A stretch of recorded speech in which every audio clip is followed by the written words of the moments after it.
Avec les racines enfouies dans le sol, les feuilles qui dansent au gré du vent et l'ombre qui les accompagne, les arbres créent dans les maisons un écosystème domestique. Ils redéfinissent les espaces de vie en transportant la nature au cœur des ménages.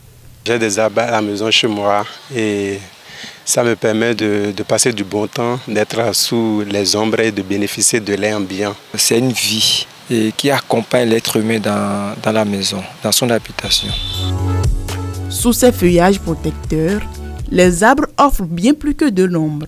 Ils incarnent aussi la purification de l'air que nous respirons à l'intérieur des maisons. C'est quand on est essoufflé, c'est-à-dire à l'intérieur, qu'on sort dans la cour, on reste sous l'arbre, le temps d'avoir de bon air, le temps de se ressourcer, le temps de libérer son esprit en fait, et d'être en contact avec la nature, d'être en contact avec soi-même.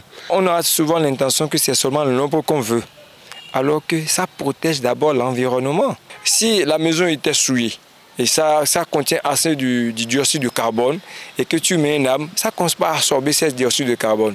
Et ça, maintenant, ça te transmet maintenant l'oxygène. Ça joue un grand rôle pour la maison. Ça apporte un bienfait dans la maison pour celui-là qui vit. Si c'est à l'extérieur, pour ce passant-là qui doit passer quelques minutes de pause sous l'arbre là. Qu'ils soient petits ou grands, leur capacité à absorber les polluants atmosphériques fait d'eux des alliés indispensables.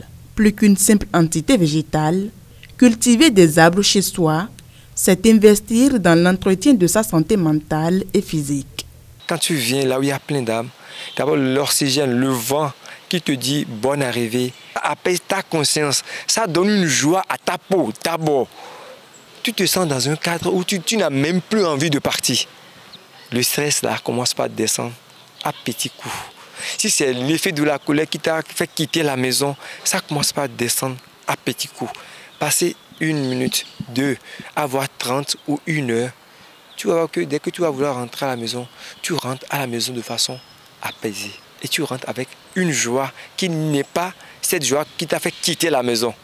Cette intégration naturelle chez soi va au-delà de leur aspect esthétique, de la composition du sol, en passant par l'emplacement et les conditions climatiques, rien n'est à négliger. Les grands arbres, il y a des arbres qui vraiment pompent assez de nutriments dans le sol et qui sont destinés pour l'extérieur. Quand on prend les Terminalia catapa, les calcédras, tout ça là c'est bon pour l'extérieur. Il y a le gaillac, ça ne salit pas trop, ça fait de jolies fleurs aussi et c'est des arbustes qui sont bien pour l'intérieur. Comme l'extérieur aussi. Tu viens au niveau du salon, il y a ce qu'on appelle les palmiers. Il y a plusieurs variétés de palmiers. Ça, c'est les palmiers fleurs, ce n'est pas les palmiers à huile. Maintenant, à l'extérieur de ta maison, ce qui est bien, c'est de mettre des grands arbres. Et là, j'aurais peut-être conseillé plus le calcédra. Ces compagnons verts constituent un patrimoine naturel à préserver.